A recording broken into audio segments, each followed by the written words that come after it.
This is Buffalo, New York speaking, telling what we think of the Japanese aggression.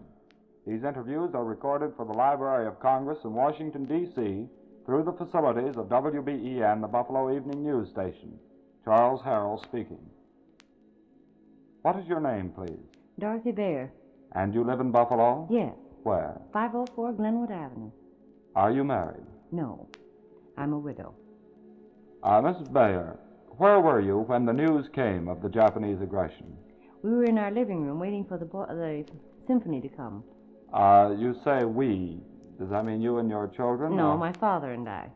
You live with your father Yes, at the present time. Mm-hmm. How did you react to it when you first heard the news? Well, for a moment we were stunned. We just couldn't believe it at the moment. At first, it didn't seem true, and then the more we heard, I don't know just how you'd say it, we were horrified. You believed it might be just a rumor, did you think, or did you think it was a real fact? Yes, at first, because the reason that we thought that, and we hadn't quite finished discussing an article which we'd read in a New York newspaper about some planes that had crashed in the Pacific several weeks before, and reading of the screen, so-called, that they had around the Pearl Harbor, 24-hour screen, they called it. I see. And it didn't seem quite possible at the time. Did you feel at the time that that this would mean war for the United States? Oh, if it were absolutely true, yes. How did your father feel about it? What was his reaction? Well, his like mine, you see, it sort of dovetailed in. We had just been discussing it at the dinner table. Did you feel relief? No. Of course, we knew for some time, ever since the freezing of the assets of Japan, that something was going to happen. We didn't think it would be anything like that. What does this war mean to you personally? How will it affect your life, as far as you can tell now?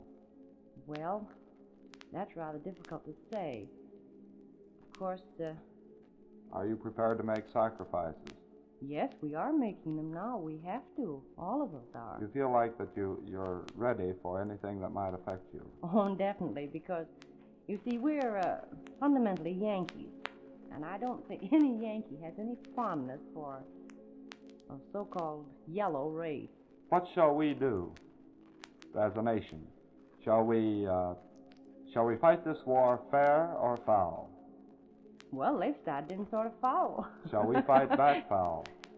Well, if fire means fighting with fire, let's fight with fire. You believe then that we should and can bomb undefended cities?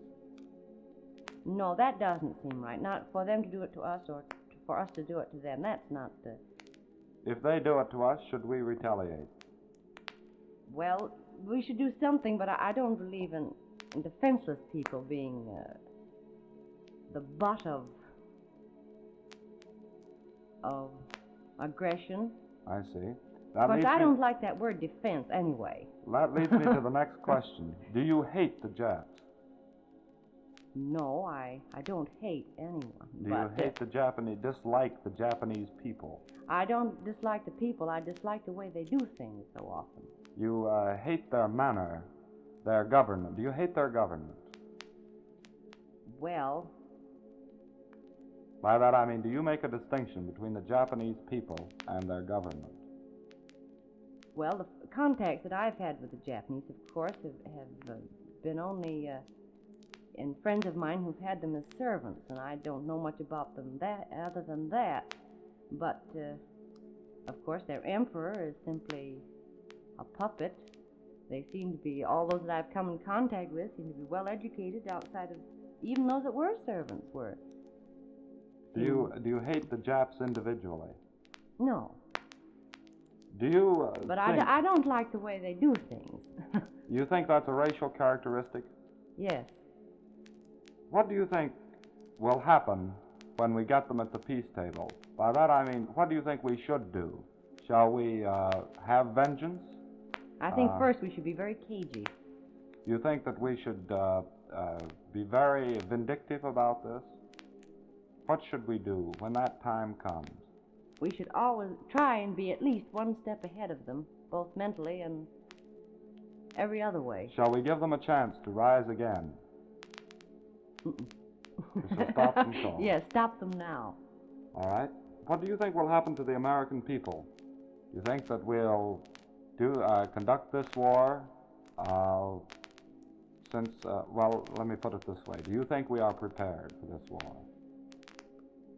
Well, yes, I think we are, but I think we need more preparedness.